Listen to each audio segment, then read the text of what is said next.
Once a business is past the startup stage, a whole new set of challenges emerge.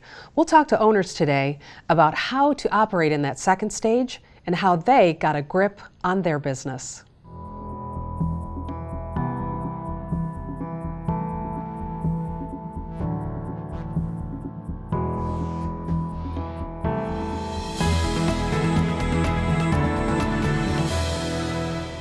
Rob, today we're talking about operating systems, and among business owners, very, very common to talk about the idea of either working on your business or working in your business, where you're really mired in all those details versus you're setting the vision for the company. Yeah, I think that's an idea that's been around for a long time, in your business or on your business. It's almost a day-to-day kind of decision for a business owner. Am I working on it or am I working in it? Am I the product or am I the visionary for the business? And so, I think it's common for business owners to think, my business is so unique, nobody's ever done this before, that I really can't get help from somebody from outside. And I think that isn't really true.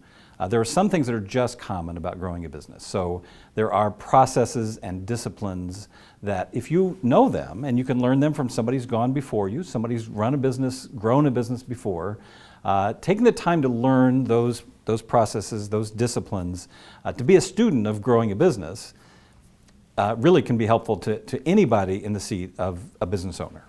Yeah, when you as your business grows, there are more things that you embrace, that you now have, that you now own, and you find yourself owning every seat in terms of accountability, which means you cannot step away from running that business. Right. It's just, you're getting to the point where you can't get to that visionary role anymore. And it's a little bit of a trap for a lot of business owners. So you really do have to be careful that you're pushing responsibility down, if you can, into the company, and you're not necessarily the product in every day, in every situation. So understanding a process for growing from one stage to the next stage, from one phase of your business to the next, and the role that you must play as the business owner is a real insight. And again, it's an insight you can get from people who've gone before you, who have run a business and grown a business. Perfect. Well, I'm really excited about today's show. I think today's show is the show that helps business owners know or can help them love their business again.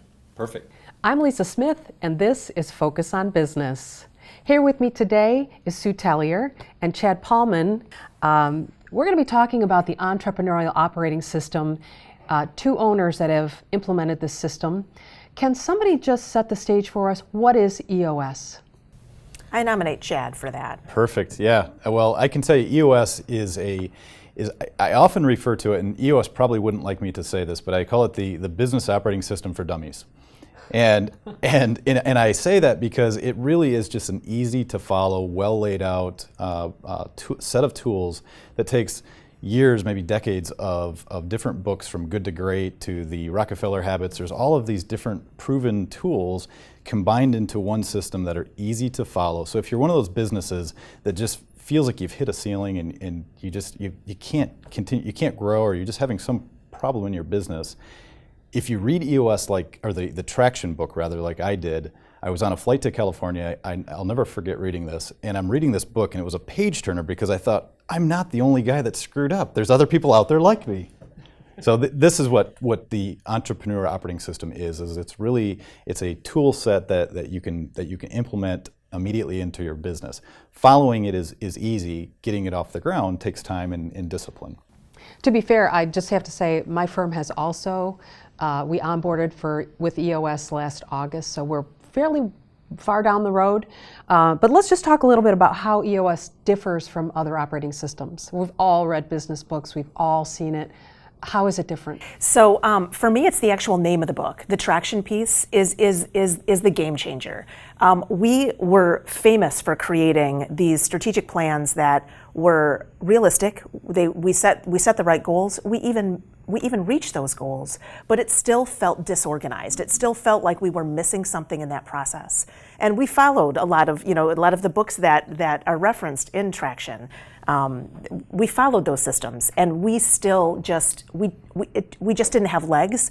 And so I think the implementation piece for us was the game changer. It actually lays out how should your meetings go, and what should you expect from your employees, and how do you build those accountability tools in? And for us, it just gave us almost like a roadmap. I hate that phrase, but it felt like it was guiding us down the path. Right. So EOS has components.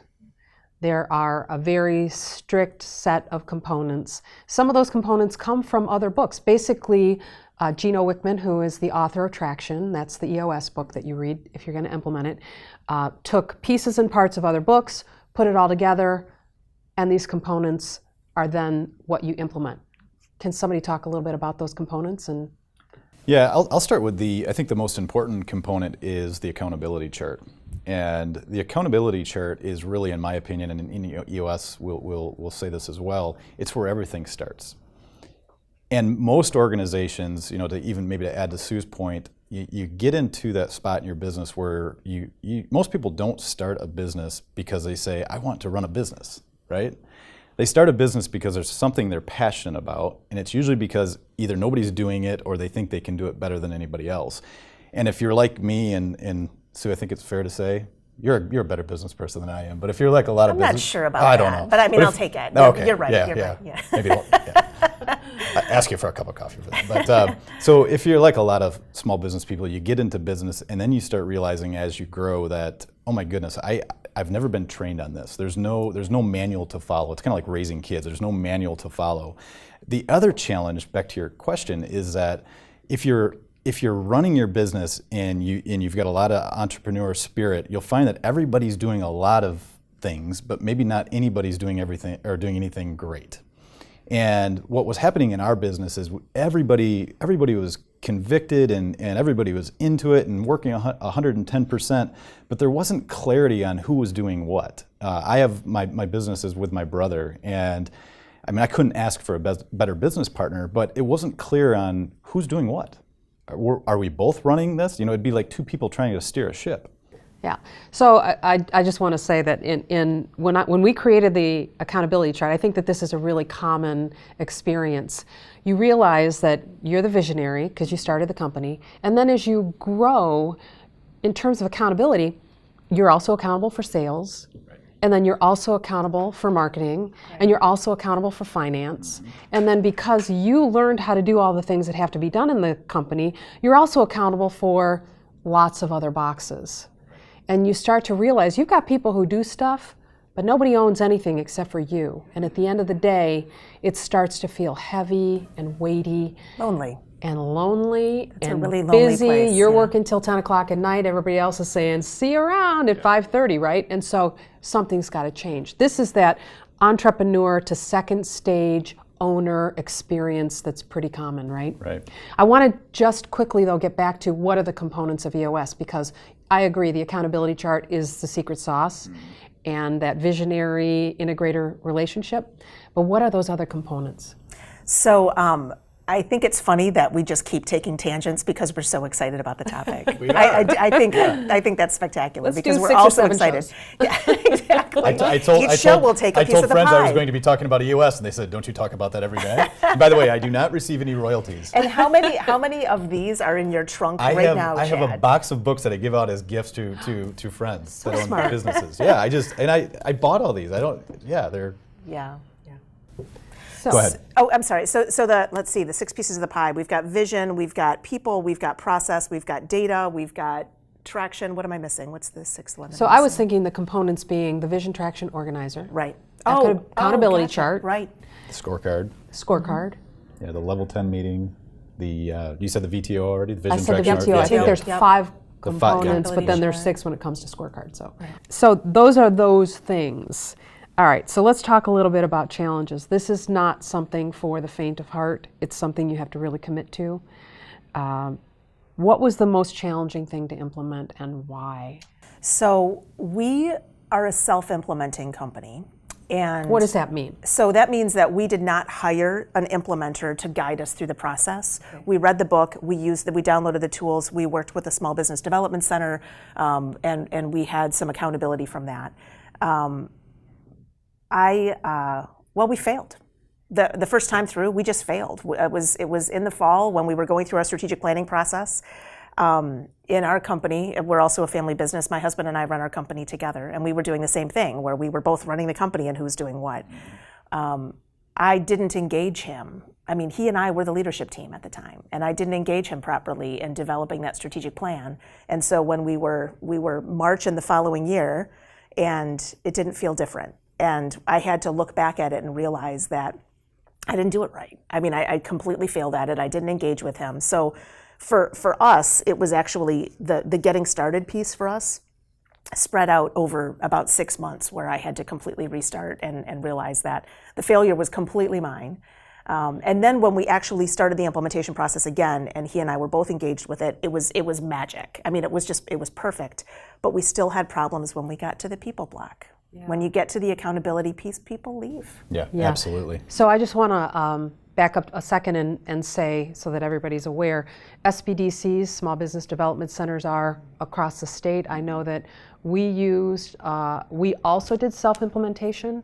We did self-implementation with an SBDC support. Right. So basically somebody comes in, helps you do it with your leadership team, and that is free. Right. Which is amazing. And powerful. I can't say enough about that. We actually, we invested in a professionally certified by the EOS worldwide implementer.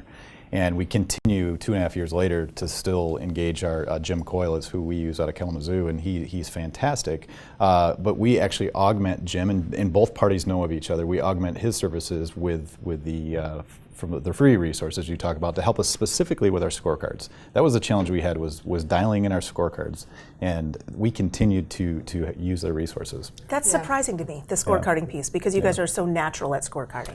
Our problem is we had too many scorecards. Oh, sure. Data's so fun. We're so fun. Being an IT company, let's have 100 data points, right? And right. you know, so you lose it. You just get in the weeds. Right. Yeah, we're still tweaking ours. I mean, we're 9 months in, 7, something like that. We're still tweaking the scorecards. Still trying to get those numbers. So the scorecard is, from what I understand, so these are weekly metrics that business owners decide that they are the critical data points that if I decide to go lay on a beach for 2 months in the winter, and somebody hands me my scorecard once a week, I can look at that scorecard and say, as the owner, everything's going okay. It's not saying, oh, this happened a month ago and now we have to react. This is real-time data so that I can course correct and see where I'm having problems weekly. This is not a quarterly benchmark. This is important stuff. So I have certainly struggled with the scorecard, and we continue to work on it, but it's been revolutionary for us. We learned every single time we created a data point, and we continue to learn. So yeah. I have a failure if you're interested. Oh, I'd love to. Yeah, We like your failures. Oh, so many to say. So owners, I mean, it's nice sitting here with owners because we make so many mistakes. Yeah. It's just part of life. Right. And until you have that owner-to-owner relationship and partnerships, people to talk to, it's hard to say how, you think, oh, I'm not doing this right. I'm the only one. There's everybody around me successful, but it's nice to hear you guys say that we've had failures. Well, I've just embraced the concept that if I feel comfortable, I'm uncomfortable. So one of my first failures with EOS was I'd read the book. I thought, okay, we need to do this. For me as a visionary, and you probably can relate to this, it was a no-brainer. I read the book and we need to do this tomorrow, maybe even today. Yep.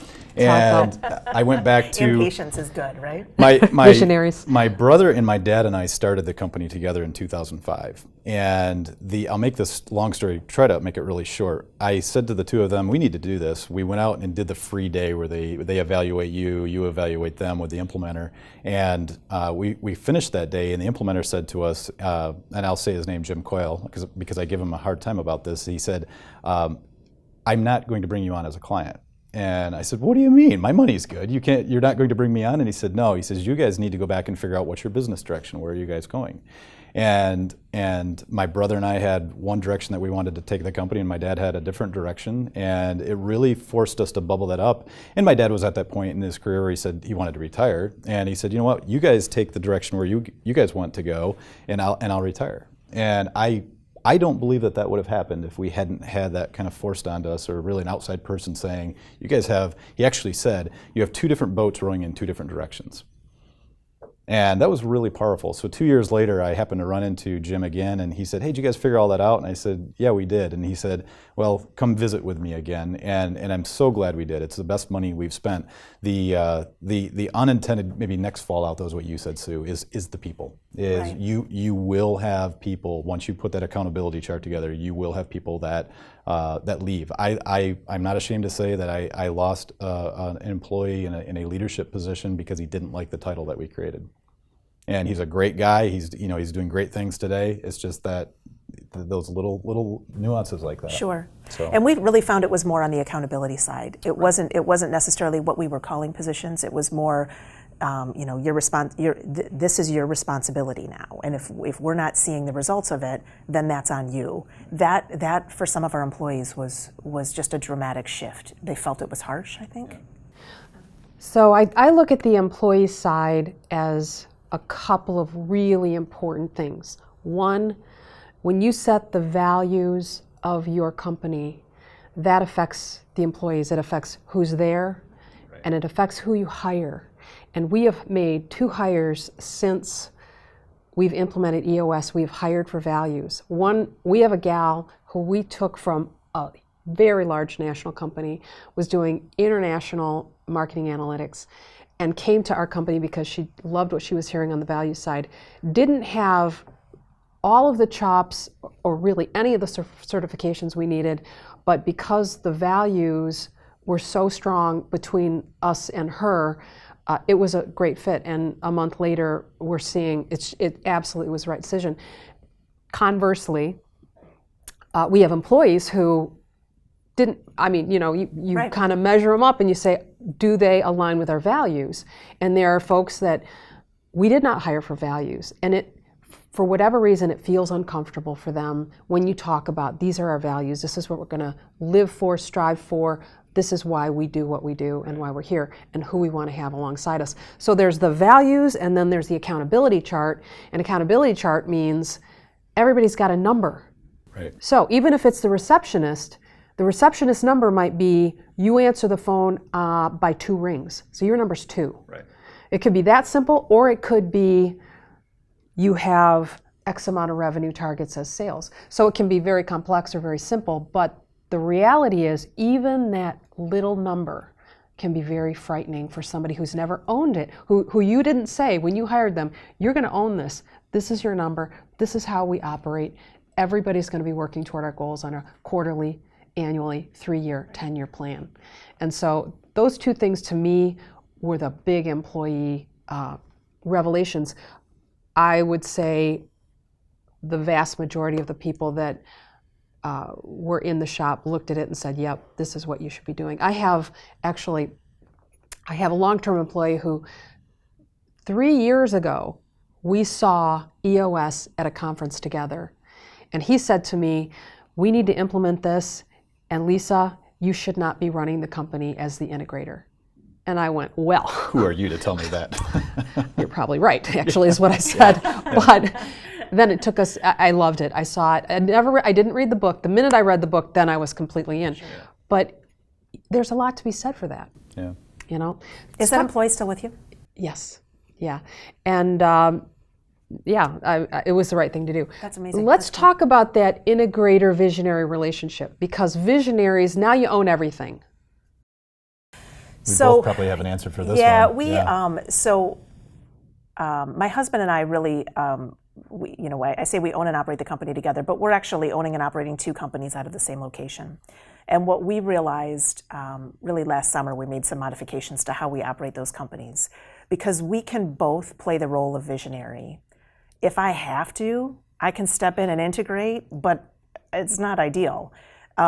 So we really decided that instead of me wearing too many hats in both of our companies, that I needed to let go of one of them and really focus on the other.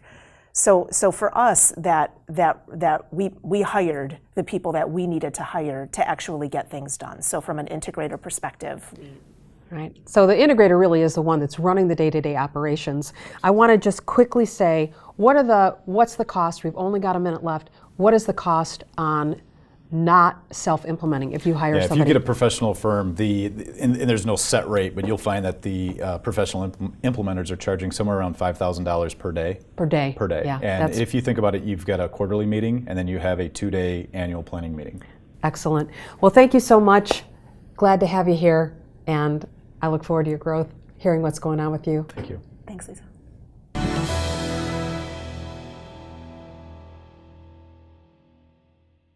We're talking about operations, the importance of having good operations, structure in place.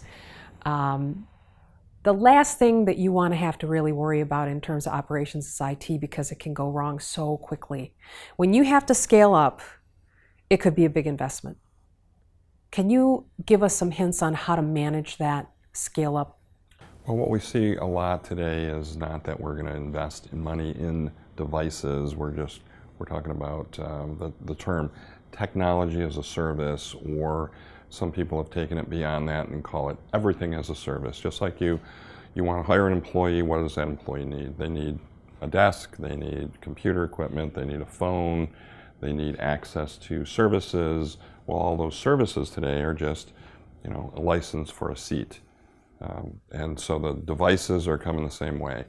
So without a lot of expense, if you just add it up and say a new employee is going to cost me, let's presume that there's a desk already there, but to get them up and running, they need a license for this, and that. They need these devices, and all that can be acquired as a service. And the number is, I'm going to make something up, $150, $200 a month for the whole package, and that's an easier number to swallow and a lot easier for the business decision maker to say, I'm going to get the revenue for that employee, so now I'm willing to make that the operational expense. Right, interesting. So if you want to make that move to technology or everything as a service, how do you get that audit? How do you know these are the things that I'm going to need? Every business is different. There's no kind of prepackaged stuff out there. What do you do? Right, well, somebody's got to decide. I mean, so the people that are in charge of the IT now need to do that, but the business decision maker just needs to understand, I don't need to spend $3,000 for equipment to have somebody in that seat. I can do it at a low monthly cost. Can you do that for the next added employee? Yes. Or do you have to do that? I have 10 employees, I want to add 11. I've got to take all 11 into this new world of No, as a do service. it one at a time as you grow, and Okay. then as the other stuff becomes old and obsolete and retires, now we're just going to replace it with a device as a service, which is a little different than a lease, because there's no $1 buyout or those types of things. It just becomes similar to the cell phone market, Great. where you're acquiring it, and when you want to upgrade it, you upgrade it, and you don't have any additional costs. You just keep paying the same price. Okay, thanks so much. You're welcome. Focus on Tech, brought to you by Providence, making technology easier.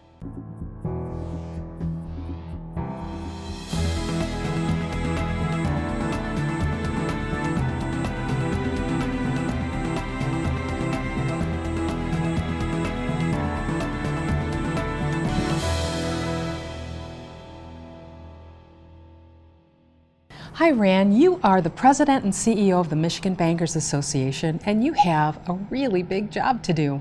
One of the things that I'm so impressed with as we're talking about having an operating system and goals and growth is how you've been approaching financial literacy in support of your banks and their communities. Thank you, Lisa. Indeed, we have. Our member banks spend a great deal of time in their communities promoting financial literacy. It oftentimes starts in the schools, and they have programs throughout the year where banker volunteers go into classrooms to teach children the importance of saving, the importance of forming a budget, of making goals, of living within your means, to not spend more than you earn. It's a very, very important foundation to set forth at a young age. Now, is this the Children Save Day? What is that? It's the Teach Children to Save Day, exactly. It actually takes place in the spring of the year, but our bankers spend time throughout the year in our schools. So that when your bankers are spending time in the schools, there's actually even more that goes along with that. Is that correct? Like you have a legislative initiative that goes along with that? Oftentimes, our bankers will invite their local legislator to join them in the school to participate in the instruction with the school children, and that helps to solidify the legislators' commitment to financial literacy as well. Thank you so much for being here. I just can't tell you how important it is for all of us to have goals and all of us have a good way to operate. Indeed. Thanks Thank so you. much. Focus on Banking, brought to you by Michigan Bankers Association.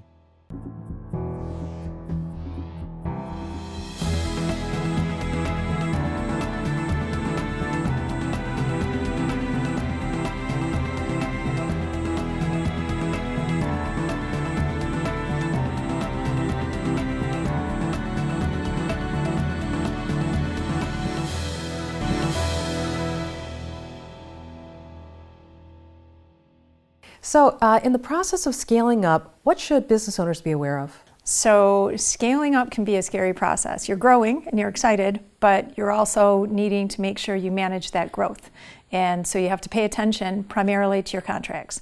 I would say that contracts are boring to most business owners. They just want to run their businesses, but they're also the foundation of your business. So you need to review all of your contracts, your vendor contracts, and also your structural company documents like your operating agreements or a membership interest or stock purchase agreements to make sure that those contracts take into consideration the type of growth that you're going to want, and to make sure that you are already budgeting in those contracts for your growth, to make sure that you have the future planned in those contracts, because sometimes they expire, sometimes they auto-renew at different rates, so you want to make sure and take those into consideration.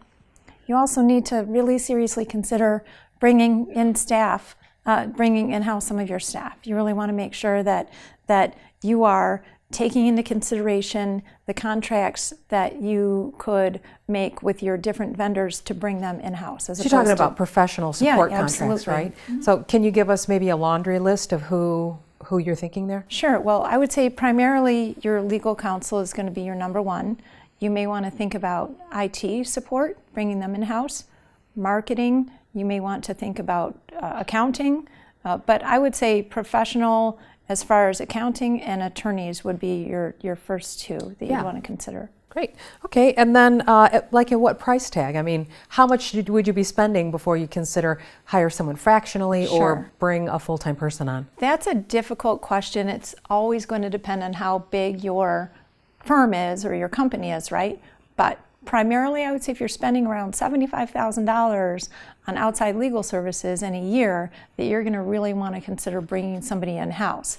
And not only that, that attorney, if you bring them in-house, is going to be dedicated to working just for you. So they'll be able to review all those contracts for you. Thank you. Focus on Law, brought to you by Policella and Associates, PLLC. The entrepreneurial operating system is a simple, powerful way to do business.